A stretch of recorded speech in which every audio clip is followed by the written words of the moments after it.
I'm a Bears should stay in Chicago guy, David Haugh. This is where they belong. Lakefront, historic, Jim McMahon, Dan Hampton. Give me bad hot chocolate that I used to sell as a vendor. We don't need to be going out to a fancy stadium in Arlington Heights.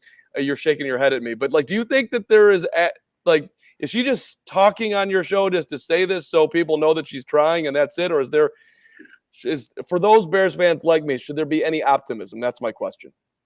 Well, I think until they work out the details, you have to keep some semblance of hope alive if you are a Bears fan that believes the best thing for them is to stay in Chicago. And I totally get the whole notion why the Bears belong on the lakefront. In a perfect world, that's exactly where they would stay.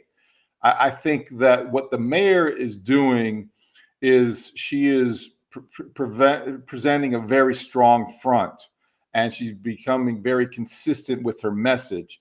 And that is, she believes that, number one, the Bears do have a lease, okay, for Soldier Field. So if nothing changes, if the status quo continues, they are still the tenants. And I think that's the one thing she keeps reminding people is that they're still in Chicago. This Arlington Heights thing is something that they have explored.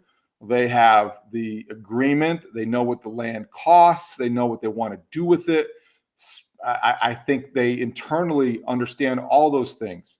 But yeah, if I'm the mayor of Chicago, I'm not going to let the Bears go without a fight. And she's going to fight until the end, as long as she is mayor and as long as it's a possibility. This is definitely, look, if it's the sports analogy, the Arlington Heights move is leading by 10 in the fourth quarter.